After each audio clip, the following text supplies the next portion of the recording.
Sir একটু দাঁড়ান, ছবি নেই, ছবি নেই, ছবি নেই, একটু পিছনে আসেন, একটু সামনে।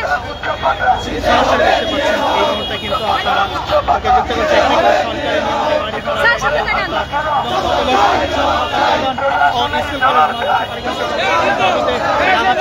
কর্মসূচি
উচ্চ পাতা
পক্ষে আমরা সমর্থন জানাচ্ছি এবং শিক্ষকদের উপর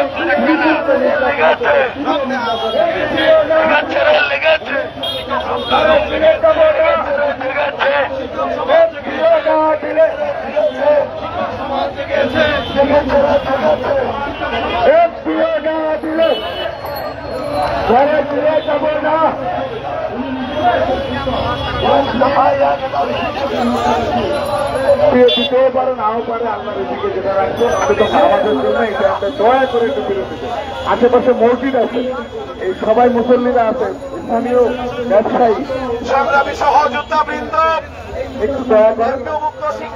আল্লাহ একটু দয়া দান করুন। এমপিও মুক্ত শিক্ষকদেরকে শতভাগ উৎসব ভাতা, সরকারি নিয়মে বাড়ি ভাড়া এবং সরকারি নিয়মে মেডিকেল ভাতা প্রদানের দাবিতে এমপিও মুক্ত শিক্ষা জাতীয়করণ সন্ত্রাসী জোটের ব্যানারে 12 ফেব্রুয়ারি থেকে আজকে 15 দিনের মতো আমরা এই জাতীয় প্রেস ক্লাবে লাগাতার অবস্থান কর্মসূচি ও প্রতীকী অনশন পালন করে আসছি। অত্যন্ত দুঃখের সাথে বলতে হয়, গতকালকে আমাদের একটি কর্মসূচি ছিল মার্চ সেক্রেটারিয়েট। আমরা অত্যন্ত সুশৃঙ্খল ভাবে আমাদের এই প্রোগ্রামটি আমরা শুরু করেছিলাম। আমরা যখন মিছিল নিয়ে এখান থেকে শিক্ষা ভবন পার হয়ে সচিবালয়ের দিকে মুভ করলাম, পুলিশের লোকেরা ব্যারিকেড দিল। আমাদের একটা শিক্ষক ব্যারিকেডের মধ্যে একটা হাত পর্যন্ত দেয়নি। তারা ব্যারিকেড দেওয়ার পর আমরা সুশৃঙ্খল ভাবে ওখানে বিক্ষোভ প্রদর্শন করছিলাম। হঠাৎ করে বিনা উস্কানিতে পূর্ব পরিকল্পিত ভাবে ফ্যাসিবাদী কায়দায় অনশনরত নিরীহ এই সমস্ত শিক্ষকদের উপর এই পুলিশ আক্রমণ করেছে। আমরা এই বর্বর পুলিশি হামলার তীব্র নিন্দা ও প্রতিবাদ জানাই।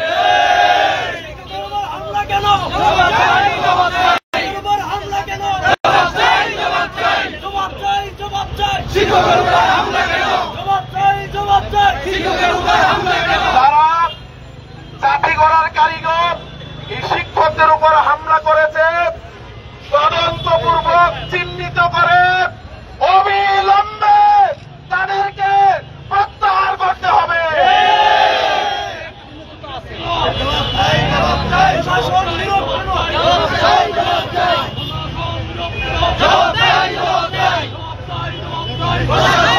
সংগ্রামী সহযোদ্ধাবৃন্দ, শিক্ষকদের উপর পুলিশি হামলার প্রতিবাদে আজকে সারা বাংলাদেশে আমরা জেলায় এবং উপজেলায় বিক্ষোভ কর্মসূচির আমরা ঘোষণা দিয়েছিলাম।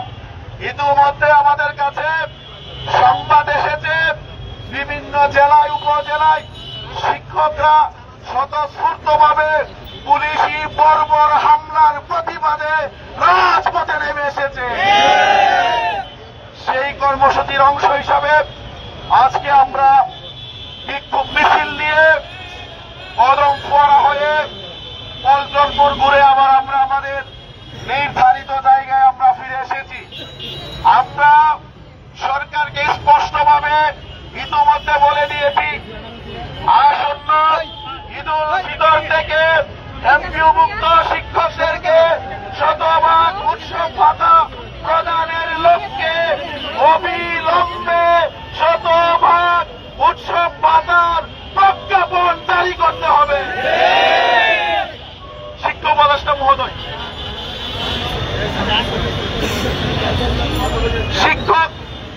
শিক্ষকদের সাথে নিয়ে মাননীয় শিক্ষা উপদেষ্টার সাথে আমরা 2 দফা মিটিং করেছি। সর্বশেষ শিক্ষা উপদেষ্টা মহোদয় 11 ফেব্রুয়ারি আমাদেরকে বলেছেন আপনাদের বাড়ি ভাড়া মেডিকেল ভাতা বাড়ানো হবে। আমরা তাকে বলেছি আপনি বাড়ি ভাড়া এবং মেডিকেল ভাতা কি পরিমাণ বাড়াবেন এটা আপনাকে স্পষ্ট করতে হবে। ঠিক আছে, আমরা ইতিমধ্যে এই 15 দিন অবস্থান পুরো রমজান জুড়ে এখানে অবস্থান করব। আমরা রমজান মাসে এখানে অবস্থান করব এবং আমাদেরকে দেশ এবং জাতির মঙ্গল হবে আমরা সবার সামনে পরিষ্কার করতে চাই।